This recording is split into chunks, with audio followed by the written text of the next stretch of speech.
वीरेंद्र जी, स्वागत आपका। जातिगत जनगणना का पॉलिटिकल इम्पैक्ट आप क्या महसूस कर रहे हैं Virendra ji, specially ruling party और अपोजिशन की पॉलिटिक्स, और स्पेशली मैं आपसे कहूं कि उत्तर प्रदेश को अगर फोकस करें तो? देखिए, जातिगत जनगणना को दो पहलुओं की तरह से देखा जा रहा है। एक, इसे आप सामाजिक न्याय का साधन मान सकते हैं, और दूसरी तरफ कुछ लोग इसको विभाजन का भी कारण मान रहे हैं। जनगणना जोड़ेगी या बंटवारा कराएगी, इसको लेकर अलग अलग राय आ रही है। लेकिन ये बात साफ है कि जातीय जनगणना के बाद से जो जातीय वोटों का समीकरण है, खासतौर से ओबीसी और दलित का, उसमें तेजी से परिवर्तन आएगा। और यही वजह है कि सत्ताधारी दल में बहुत लंबे समय तक इस बात पर मंथन होता रहा कि कहीं इससे उनका सबल वोट बैंक नाराज न हो जाए, इसलिए विपक्ष की तमाम मांगों के बावजूद इसको टाला जाता रहा। 5 साल से ये मुद्दा गरमा रहा था। लोकसभा चुनाव में बीजेपी ने इसका नुकसान भी उठाया, और ये कैंपेन विपक्ष ने चलाया कि बीजेपी आरक्षण को खत्म करना चाहती है, जिसके बाद अब सरकार को ये फैसला लेना पड़ा, जिसके लिए बहुत बार वो तैयार नहीं हुई थी। वैसे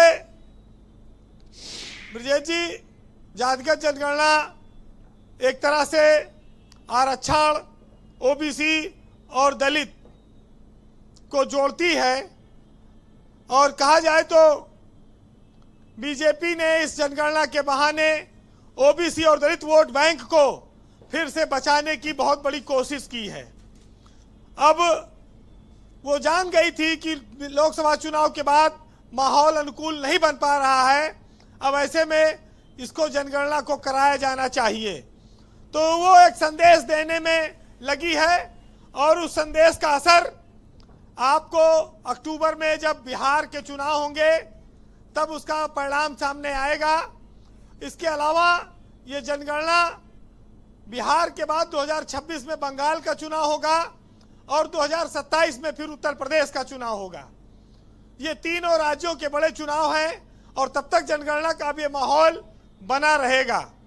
तो अगर विपक्ष इसको मुद्दा आगे बनाता रहता तो बीजेपी के सामने काफी परेशानियां आती, और शायद इसीलिए ये फैसला हुआ है। वैसे एक खतरा ये है कि अगर जनगणना में ओबीसी जातियां, जैसा कि अभी 54% कहा जा रहा है, अगर जनगणना के बाद उनकी संख्या बढ़ जाती है तो एक नई समस्या, एक नया आंकड़ा जब आ जाएगा ऊपर, तब वो लोग फिर नौकरी में, सियासत में और तमाम जगहों पर अपने लिए आरक्षण की मांग बुलंद कर सकते हैं। तो एक नई परेशानी भी पैदा हो सकती है, एक चुनौती आ सकती है। मंडल कमीशन का भी जो मामला हुआ था एक जमाने में, उस पर भी तमाम सारे लोग आशंका जता रहे हैं कि कहीं ऐसा माहौल फिर न बन जाए।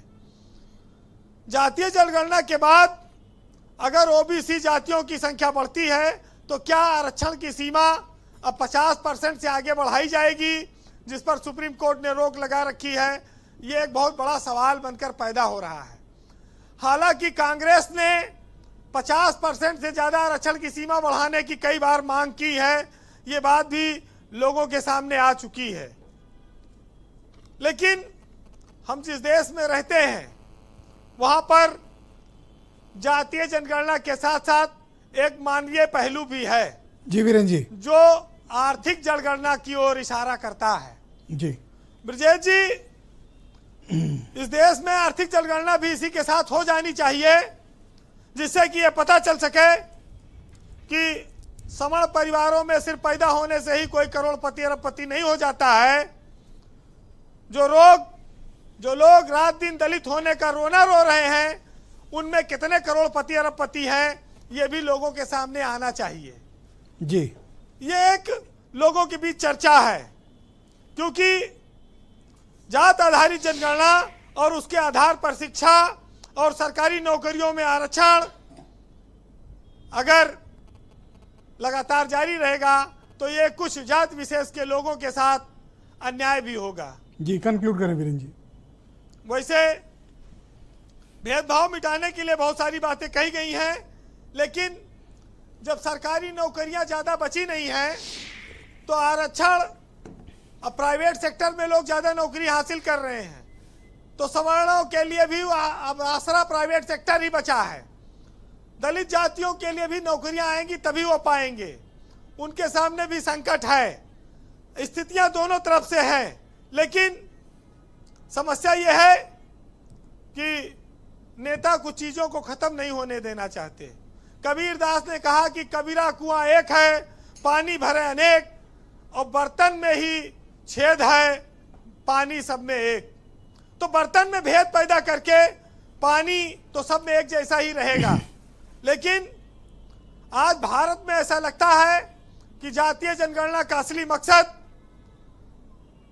संस्थानों में जनसंख्या के आधार पर सत्ता में हिस्सेदारी को बढ़ावा देने का एक दबाव है, और काबिलियत, मेहनत, योग्यता, इन सब का क्या होगा इस पर भी, क्योंकि दबाव बहुत ज्यादा आने वाला है। लेकिन जो लोग पिछड़े हैं, जो गरीब हैं, उनको आरक्षण मिलना चाहिए। इसके लिए भी बहुत बड़ी संख्या में लोग पक्षधर हैं।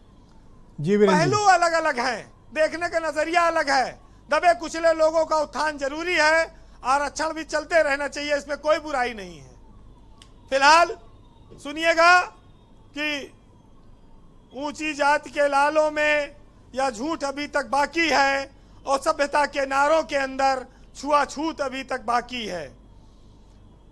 उच्च वर्ग में समता तो बस तभी दिखाई देती है, निर्वाचन की बेला अब जब पच्चाप सुनाई देती है। बस सत्ता के आने तक ही यह समानता कायम है, तदनंतर सत्ता की हालत खस्ता और मुलायम है। प्रगतिशील भारत के अंदर जाने कितने पिछड़े हैं, और दलितों के शोषण अपमान के जाने कितने चिथड़े हैं, और कंठ तले जो उतर सका ना वह घूंट अभी तक बाकी है, और समता के नारों के अंदर छुआछूत अभी तक बाकी है। बहुत शुक्रिया वीरेंद्र जी, बहुत धन्यवाद अत्यंत सारगर्भित पक्ष इस डिबेट में प्रस्तुत करने के लिए। बहनों भाइयों, क्विक राउंड है, दूसरा चरण, हम इस डिबेट का प्रारंभ करते हैं। बीजेपी के प्रवक्ता एसएन सिंह मेरे साथ मौजूद हैं। एसएन सिंह जी, पहले राउंड